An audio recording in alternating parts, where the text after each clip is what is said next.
This podcast is supported by Progressive, a leader in RV insurance. RVs are for sharing adventures with family, friends, and even your pets. So if you bring your cats and dogs along for the ride, you'll want Progressive RV insurance. They protect your cats and dogs like family by offering up to $1,000 in optional coverage for vet bills in case of an RV accident, making it a great companion for the responsible pet owner who loves to travel.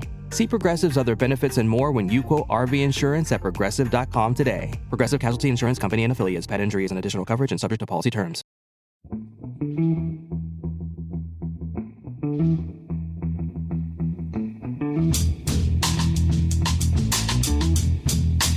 Hello and welcome to The Price of Football, the show that looks at the money behind the beautiful game with me, Kevin Day, and Liverpool University's Kieran Maguire. Kieran, I'm sorry I had to remind you live, right almost on air, but I suspect I could see you drifting off, so I thought we'd have to make sure you knew that we had to do the talk into the interview with Stuart Andrew.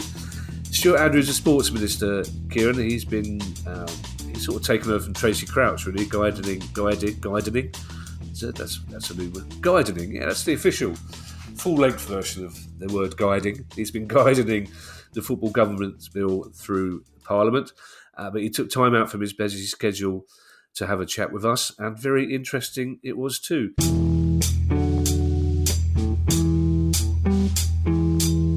Minister, thank you so much for joining us this morning. We realise how busy you are, and we'll try and take your time up with sensible grown-up questions as far as we possibly can. Obviously, the independent regulator is something that we'll be talking about more than anything else. But there are a couple of big stories we'd probably like to bookend the interview with. But the most important question, I'm afraid to say, and the one that our listeners will demand an answer to before we start, is what football team you support. Well, I mean, obviously, as a Leeds MP, it's got to be Leeds, and it's looking all right at the moment. Got my fingers crossed. Oh, it's a cracking game against Borough. Yeah, well, absolutely, yeah. Yeah, Leeds are one of those teams.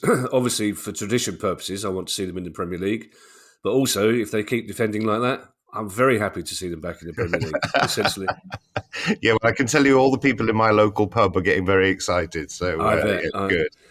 Mr. The big story I want to talk to before we get on to the independent regulator, the scrapping of FA Cup replays. I'd be interested in your view on that, and I'd be particularly interested to learn if you were aware of that beforehand. So, look, I mean, at the weekend, I had a lot of constituents coming up to me when I was around my constituency, really upset about this, really concerned about it. And obviously, yesterday in the debate, it was raised a lot by members of Parliament. I have to say, no, I wasn't aware of it beforehand. And I think really this is one of the things I always encourage, is that proper consultation and discussion about these things is the way to go forward. I get that there are issues in terms of a really busy fixture list, but it really is important to sort of discuss that, get round a table, talk about it, look at the options, rather than just, as it seems, making an announcement in the way that it was. And I do understand why fans are concerned about that. It is that sort of David and Goliath opportunity that really benefits the clubs, certainly lower down the leagues, and I can understand why they're concerned. But really, there is an issue to try and address here, but have all the options been explored? That is my question. And I know that my colleague, the Secretary of State, has already discussed this. So, we'll see what transpires. But I do understand the concern that many of the clubs and particularly the fans have on this issue. There are people, Minister, who say, well, if lower league clubs and non-league clubs are relying on the occasional one-off replay against big teams, then that's not an ideal financial model. But that, to me, that seems to be missing the point. It's just life is being made easier for 6 or 7 clubs at the expense of the other 800 clubs who take part in the FA Cup, essentially, isn't it? Well, and this is why I believe that people should have got round the table to discuss all of this, so that exactly the points you raise are properly thrashed out and understood. Because, of course, I think the thing that's really exciting about the FA Cup is that sometimes you hear of a town that you even have to think, where is that town? And suddenly they're in the limelight. And that's what makes that, cup so exciting. And I think to potentially lose that, it is an issue. So my message is really, get around that table, have a discussion, explore what all the options are. Because I understand there's an issue to be, to be resolved here. I get that. There are demands that make it challenging, but I'm pretty sure that, another option could be explored and discussed and, do that consultation. I think this is the frustration, and this is why we've done the regulator, is that too often fans feel that football is something that's happening to them rather than being a part of it. That's a very good point about the geography. I don't think I would have known where Blythe was unless I knew about the history of most of my social history, in fact, comes from football, which is probably a mistake. The Football Governance Bill had its second reading this week. Can you tell us how that went, Minister? Are you happy with progress? Is there a realistic chance the legislation will be passed in this Parliament?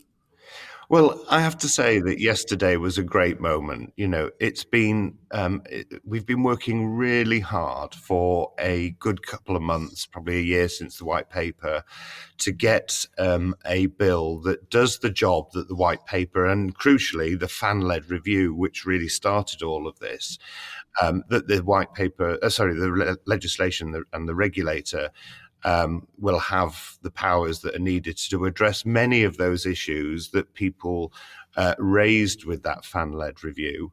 The reception for it in Parliament was really positive. I mean, there will always be in these, when legislation's coming, there's always going to be areas of debate, and I get that. That's what we should do. We need to scrutinise it properly.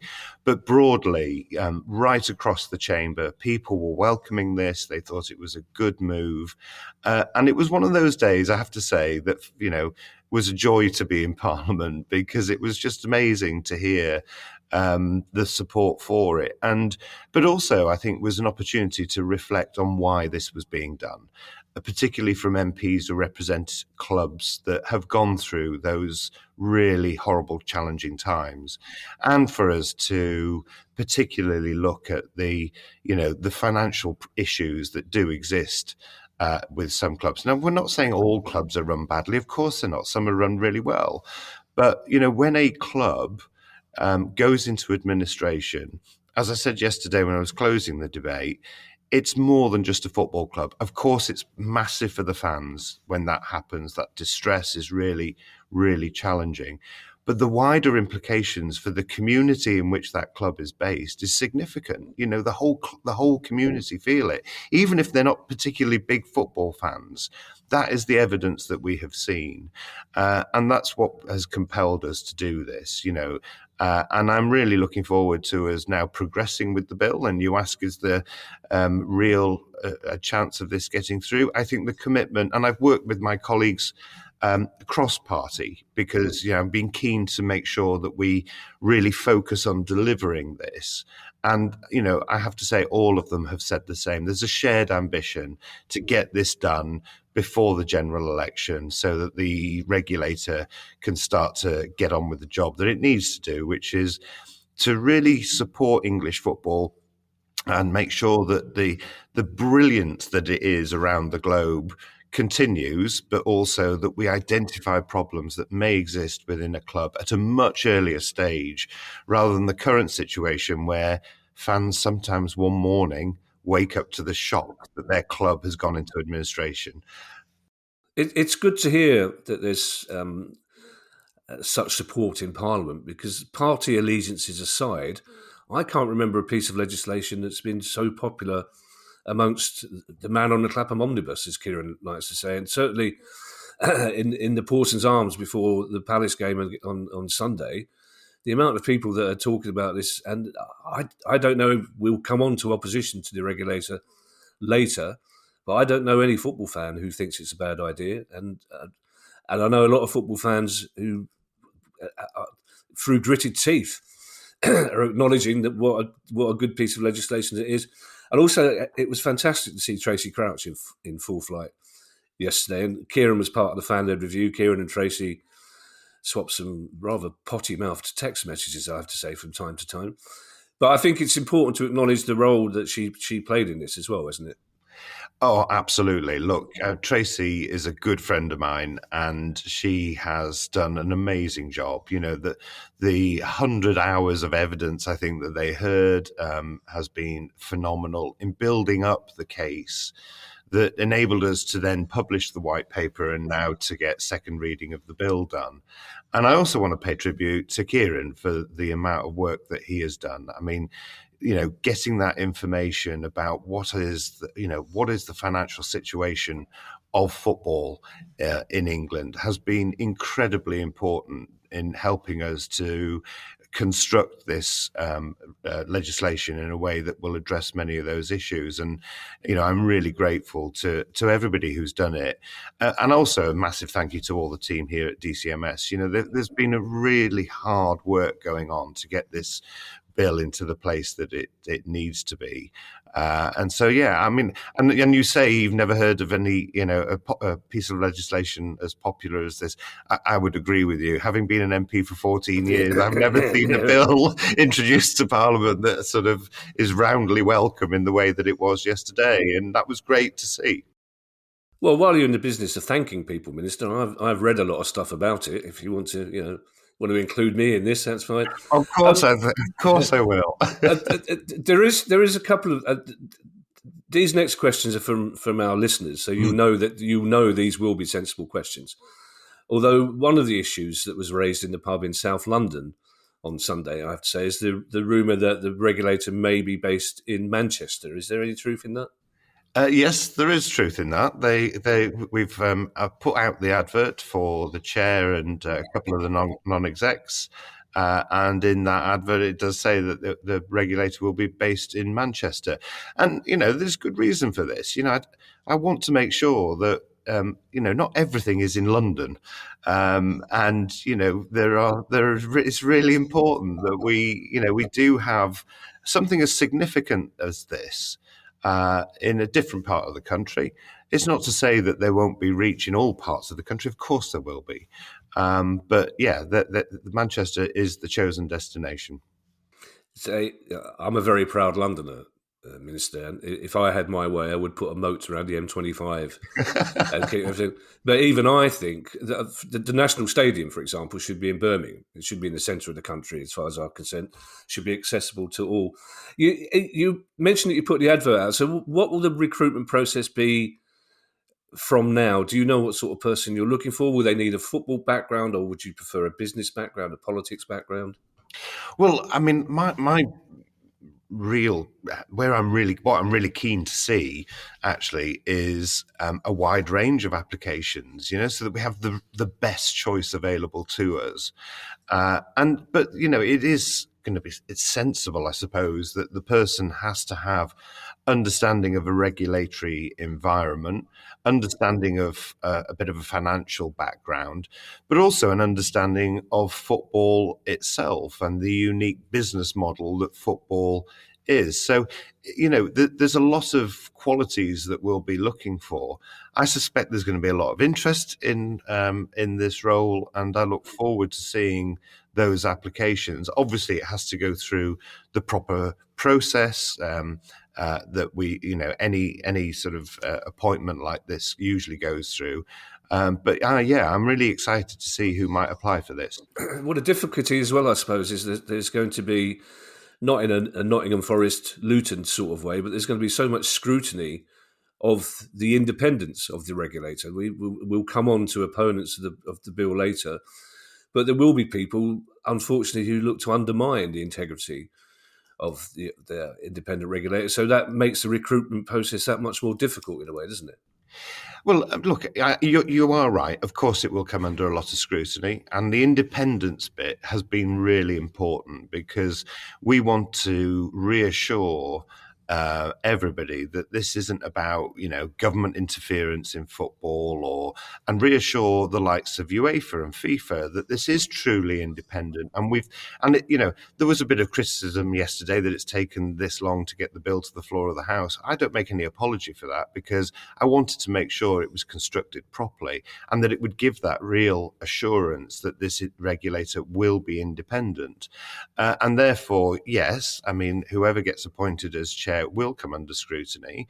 And that's fair enough. I get that. That is part of the role. And I'm pretty sure that all those that apply for it will have their eyes firmly wide open as they think about that. One of the questions that our listeners have asked very frequently is how much the regulator will cost per year, if you can cost it annually, and who will be paying. So our initial assessment is around 10 million, but we've made sure that it has to be proportionate, has to be really careful. We don't want sort of empire building, but we want to make sure that it's properly resourced to do its job properly, because that's critical. And fans, I'm pretty sure, would expect it to be resourced to be able to do that job effectively. The costs will come through from the clubs. There will be a levy, but of course that will be proportionate to the size of the club, where they are in the leagues, where they are in the pyramids. So, I'm pretty sure that this will be, and I've gone through this really carefully. I'm very confident that this is absolutely affordable for the clubs, because ultimately, at the end of the day, the benefit of this is financial stability for English football. So it's a price worth paying. I want to bring Kieran in a moment, because I know he's particularly interested in the National League, and he wants to ask you a question on that. But another question that we've been asked a lot is backstop powers, and what actually is meant by backstop powers. So look, your listeners will know better than anybody that the discussions about an updated deal has been going on and on and on. And we really still want football to come up with a deal itself. And in every meeting I've had with each of the stakeholders, I've encouraged that to happen. So is the Secretary of State. We desperately want them to come up with a deal. And it is a unique situation because, as I mentioned yesterday, this is a commercial arrangement of bigger businesses giving smaller businesses money. And so it's quite a complex area. And we're still pushing them to come up with that deal. We want them to have that negotiation. We want them to put an offer on the table. But we recognise that fans want to see more certainty. And that is why we have put this backstop within the bill, so that if it gets to the point where no deal has been reached, those negotiations are getting nowhere, then, one of them can then apply to the regulator to instigate the backstop. And what that means is that the regulator will then assess the situation, and if they conclude that actually a new deal is desperately needed, they will get the interested parties around the table first, try and broker a deal between them. If that fails, then the ultimate step is that both sides have to put a bid in, if you like, of what they think is the right amount, and then the regulator will carefully consider that against all of the information they have through things like the State of the Game report and a really good understanding of what the finances are. But as I say, that is a backstop. We actually want football to do this themselves, because actually we think they'll get a better deal if they do have that negotiation. It's going to be difficult, though, Minister, because unfortunately, as one Premier League club owner said to me, and I won't name him, what have the EFL got to negotiate with? I mean, there's essentially, so that's the big issue, isn't it? And we'll come on to the intransigence of the Premier League, but when you've got owners thinking that way, I can't help but think those backstop powers are going to have to be needed at some stage. And that's precisely where we put them in there, because, we had to make sure that there was something in legislation, a statutory power that the regulator has to enable a deal to be done eventually. But and I hope the fact that that is there, that may well start to focus minds and actually get the two sides to come to an agreement before having to reach that stage, really.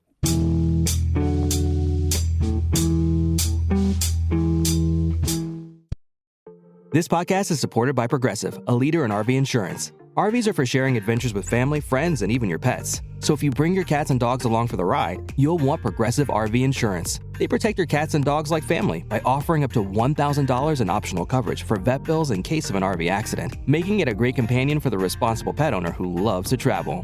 See Progressive's other benefits and more when you quote RV insurance at progressive.com today. Progressive Casualty Insurance Company and affiliates. Pet injury is an additional coverage and subject to policy terms.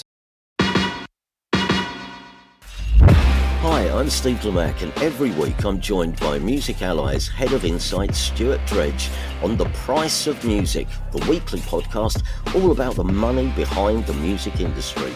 In each episode, we discuss the very latest goings-on in the music business and dig into the finances behind the big stories. So whether you're a music lover who just wants to know more about what really goes on in the industry, or you're an aspiring musician, manager or label owner who wants some inside knowledge on how Spotify's financial model really works, or what the future holds for independent live music venues, this is a show for you. Subscribe to The Price of Music in your podcast app now.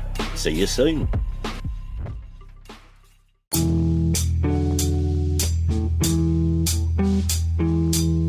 I do have a few more questions for you, Minister. I know we're taking up a lot of your time here, but I want to bring Kieran in because it annoys me when Kieran gets paid as much as I do for standing there looking pretty, personally. So I know, Kieran, you've got a couple of points you'd like to make about the National League in particular. Yes, thank you, Minister, for coming on the show. We really do appreciate it. I think many fans were surprised at what we perceived to be the relatively late opposition to the idea of the regulator from the National League.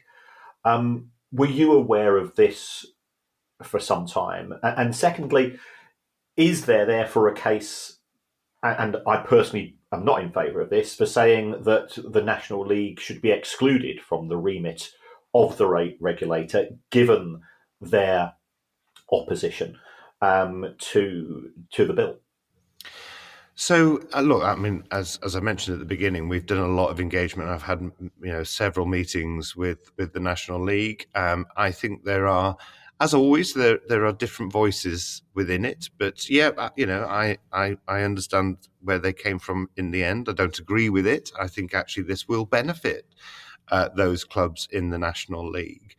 And I'm not in favour of us excluding them, because actually those clubs are just as important to their communities as all of the clubs that were mentioned yesterday. So it's really, really important that for those communities to have confidence that the club that they love and they support is going to be well run, well managed, and is going to be sustainable for the future. So I hope that as time goes on and people see that the regulator is bringing benefit in terms of that sustainability for those clubs, that more members of the National League will realise it was a good thing after all.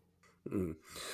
Having said that, Minister, you have kind of mentioned this in passing, some of the smaller clubs, for example, Dagenham and Redbridge, their chief executive is worried about the financial impact. You talked about spreading that financial cost, but he says most of their staff are volunteers, and he worries they might not be able to cope with new reporting rules, for example. So what help would there be for clubs at that level? So look, and I get that argument, and I can understand that it would sound like, a regulator sounds a big, scary thing.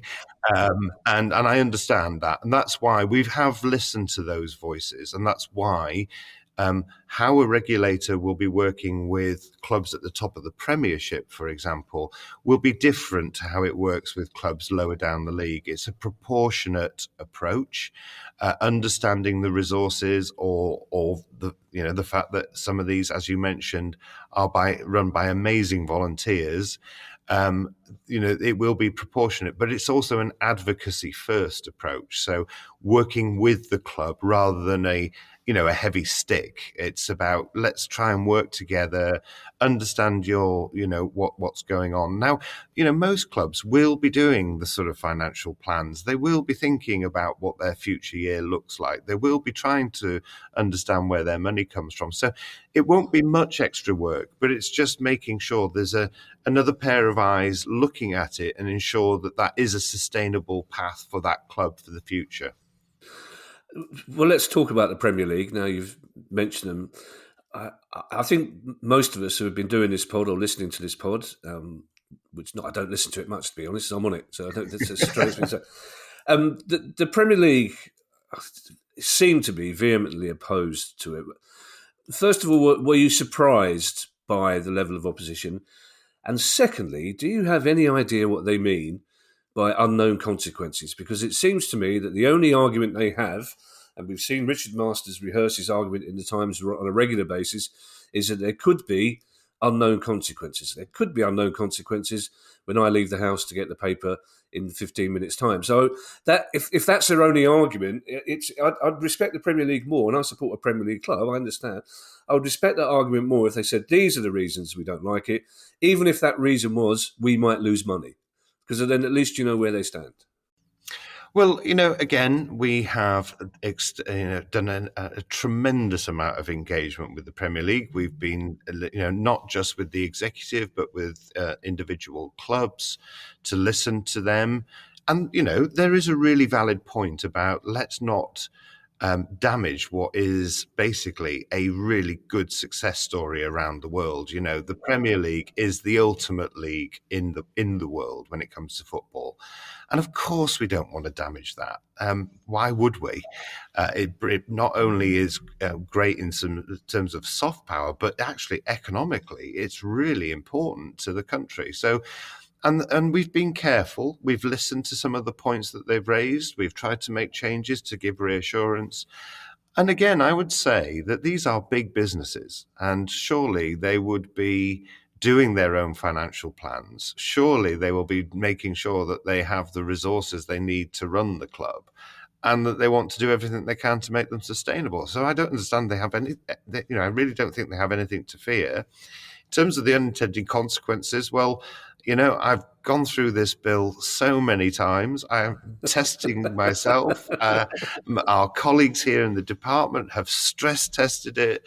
I can't think of any unintended consequences, but if they've got an idea of what they are, as we have done in the past, we're here to continue to listen.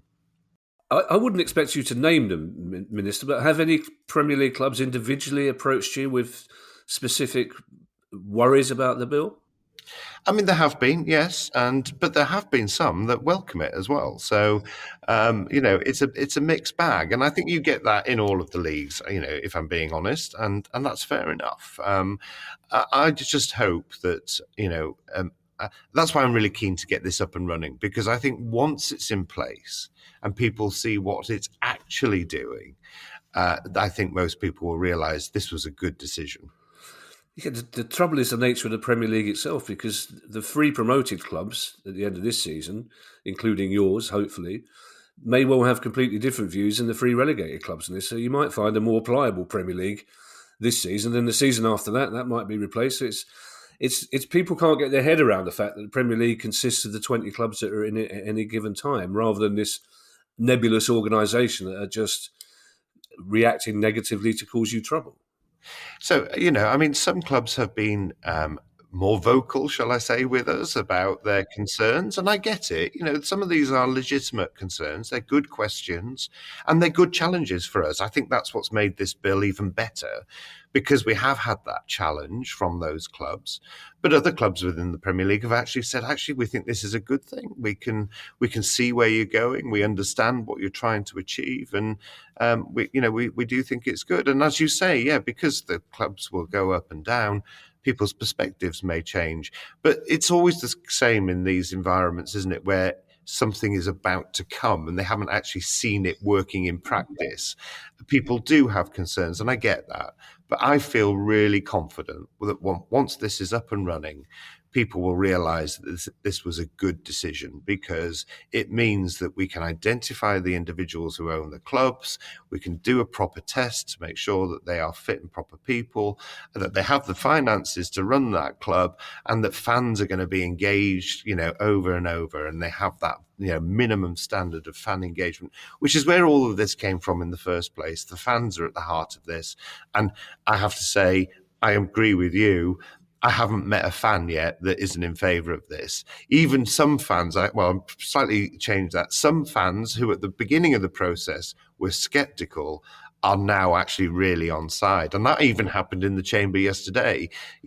People like MPs like Martin Vickers said initially he was against the idea. But as he's looked into the detail a bit more, as he's seen the construction of the bill, he's now convinced it's a good idea, and he was supporting it yesterday.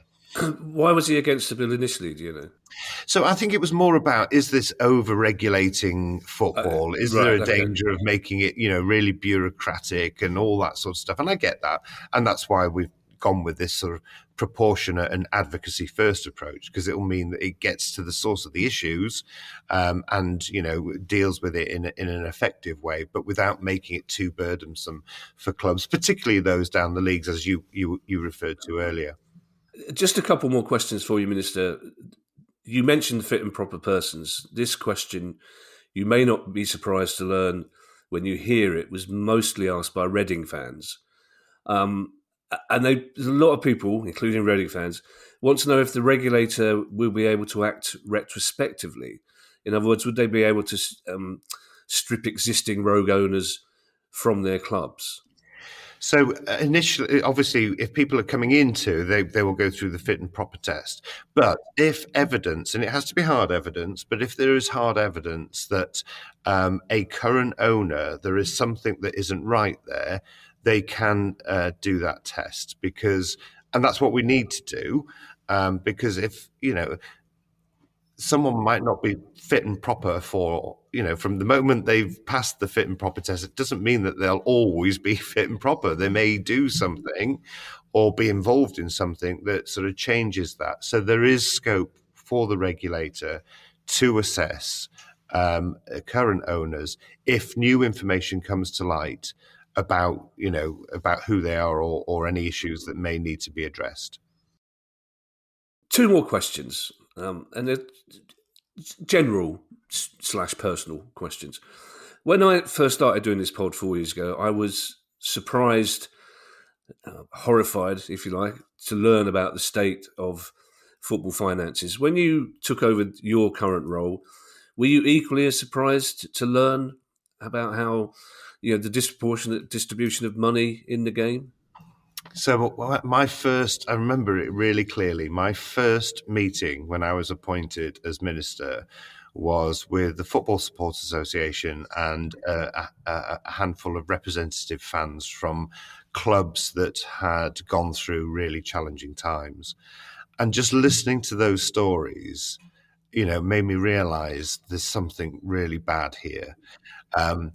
And the one that really stuck in my mind was the Blackpool fan who said to me, we had to boycott our own club for 5 years to be able to try and get change. And she said, you don't understand what it's like not to go to the club you love for 5 years. And that made me, almost in that instance, even though I'd looked at the fan-led review and so on, just that testimony made me realise that action needs to be taken here. And that's why we're doing it, because those fans' voices are the fans that we have listened to the most. Because, football clubs up and down this country were established ultimately by their communities and their fans. And they keep going because of their fans. And so the fans need to have that voice. One final question, Minister, and I'm going to get Jeremy Paxman on you here now.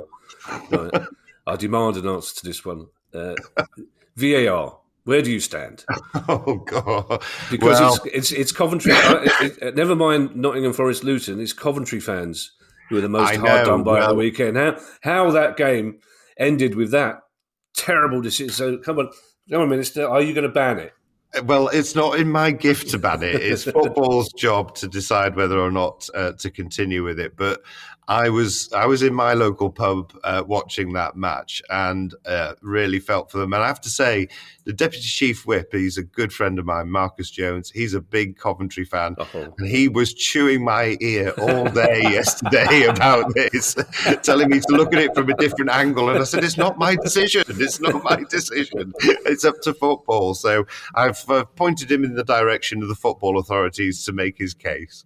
There's just the sound of 55 million people up and down the country going, what? I've never I'd just come back from the Palace game, so I was in a good mood anyway. And my son was watching. My son has views on Manchester United, so it was literally 5 minutes to go. And I don't think I've ever celebrated a Palace goal like I've celebrated that Coventry goal before it was disallowed.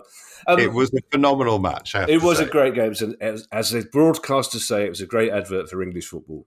Yeah, so definitely. Thank you so much for joining us this morning. It's very kind of you. We do appreciate you taking time out of your schedule.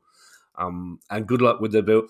As I said, I won't be voting for your party at the next election, but although I'm checking to see if there's any signs of hell freezing over, but at the moment I don't. But I like to think that I'm grown up enough to acknowledge that another party is doing a decent thing here, as with David Cameron back in the day with gay marriage. So I think what the government is pushing through in this bill is absolutely fantastic.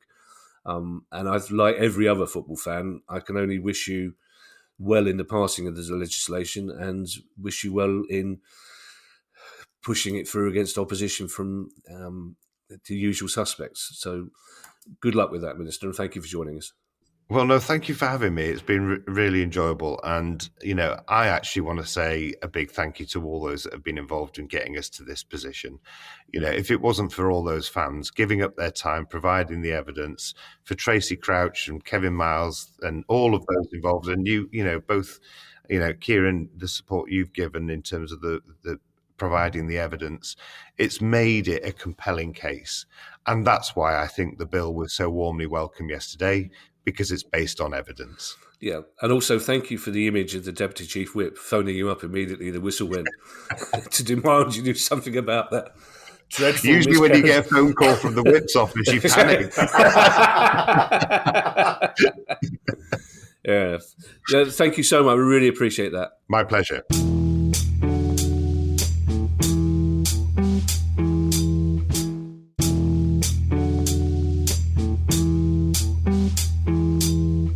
Kieran, I could not pick apart, because that would imply criticism, but I could go through every answer he gave to discuss it with you, because I thought he was very interesting. I thought it was particularly interesting to hear that individual Premier League clubs have been climbing in of their own accord to try and influence the outcome of the independent regulator. But two things I found particularly interesting. I thought that answer about the first thing he did when he got the job, the ministerial position, was to talk to the Football Supporters Association, which strikes me as a sensible thing to do. And his story about listening to the Blackpool fan who explained how desperately difficult it was to boycott your own club in an attempt to bring the owner to some sort of clarity. I thought that was a really interesting insight. And also, I expected the answer to the question about retrospectively being able to deal, the independent regulator that is, being able to deal with dodgy club owners now. I thought the answer to that would be no. But indeed it wasn't. So I found that very, very interesting. Also, I have to say, in Minister's, to his credit, that it was suggested that I call him Minister first time I spoke to him, and then called him Stuart after that. But I so enjoyed channeling my inner Jeremy Paxman that I decided to keep calling him Minister, because childishly, it just made me smile every time I went, okay, Minister, right. So I apologise. It wasn't, if anybody's out there thinking, well, that's Stuart Andrews up himself, demanding to be called Minister, it was entirely my decision. Yes, I thought it was. I thought he was very fair, and clearly, and what impressed me was that he was over his brief. He'd been involved. I've got a relationship with DCMS, as you know, and I know just how thoroughly they have been through all of the individual sections and subsections of the bill, looking for unintended consequences. What are the implications? And Stuart used the right phrase, stress testing. If we do this, how does that implicate in respect of attracting future investment? What about the relationship with the European and worldwide football authorities? Does this constitute government interference? So is it going to reduce the popularity? And let's be honest, the success of English football is driven by the Premier League, and the success of the Premier League is driven by half a dozen clubs. And let's be honest, those clubs are not Brighton or Crystal Palace. We think we do far more than just be bit parts, but in terms of the global appeal and the global audience. And having got to know some of the people involved who are civil servants, who are incredibly committed to this, I think not on an emotional level, but believing that they want to do something right, because football is so much more than kicking a ball about. And that's one of the reasons why we set up the show in the first place. I felt his answers were fair and measured. In relation to the owners stripping of relationships with clubs, that will be, in my understanding, very much a last resort. And it still begs a further question. If you've got a club which is losing £2 million a month and you take the owner away, well, what are you going to do with those ongoing losses? So I think that has to be thought through. But my view is that this legislation will actually, it won't put off owners, it will put off bad owners, and I think it will attract people who want to enter an industry where they feel that there is a degree of integrity, where there is the opportunity, A, to invest, B, to have fun, and that's what football should be about as an owner as well. Celebrating the victories and having people chanting your name and getting the reputation that you get and so on. So it's to me, it's a bit like having a row of 4 or 5 houses and you stick a burglar alarm on yours. The chances are that the rogue is going to go, well, burglar alarm there, I'm going to move across to the next one. Yeah. And by the next one, and I don't mean necessarily another sport, but perhaps another industry. And ultimately, that's not fair on that business or that industry who's going to be affected. But football is special. And it's not going to stop people being rogues. I think it's going to reduce the attractiveness of football to rogues. Yeah. Thank you to everyone who's donated to the pod via our Patreon page. If you'd like to make a small monthly contribution to the pod as well, that'd be very kind of you, and it will get you access to our chat community and our regular quizzes, and you can do all that by going to patreon.com/priceoffootball. If you have a question you'd like answered on the show, email us at questions@priceoffootball.com, and you can go to the same website if you want to buy our book or get yourself a Price of Football t-shirt. Thank you for listening. Bye, everybody. Bye. The Price of Football.